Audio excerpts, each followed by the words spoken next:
ప్రజలాట్ దేవాతి దేవుడైన ప్రభువైన యేసుక్రీస్తు నామమున మీకందరికీ శుభాభివందనములు తెలియజేసుకుంటూ ఉన్నాను.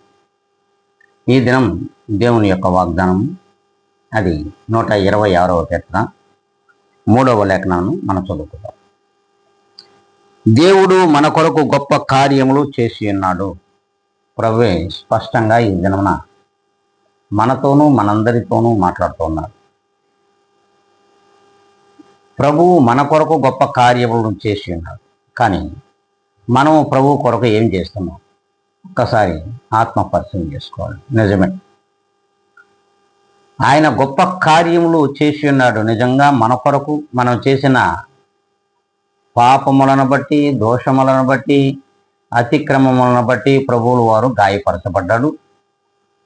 ఆయన గాయపరచబడి ఆయన శిలువ మరణమును పొంది ఆయన రక్తము ద్వారా మనలను విమోచించి ఉన్నాడు. ఇంతకంటే గొప్ప కార్యములు ఎవ్వడు ఈ లోకంలో నీ కొరకు నా కొరకు చేయడు. ఇట్టి చేసిన దేవునికి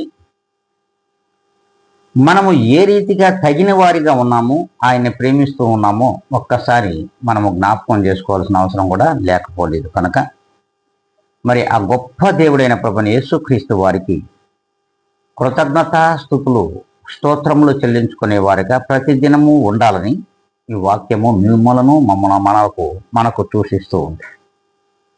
ఇట్టి వాగ్దానం మనందరిలో ఫలించుటకు మనమును ఇప్పుడు ప్రార్థనలో ఏకీభిద్దాం. పరిశుద్ధుడా, ఘనమైన తండ్రి, నీ ఘనకార్యములను బట్టి మీకు కృతజ్ఞత స్తుతి స్తోత్రములు సమర్పించుకుంటూ ఉన్నాం.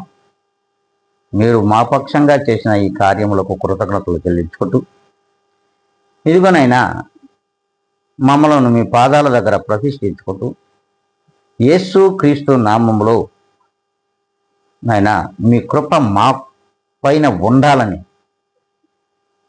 అడిగి వేడుకొని ప్రార్థిస్తున్నాము మా ప్రియ గొప్ప పరలోక తండ్రి. ఆమేన్.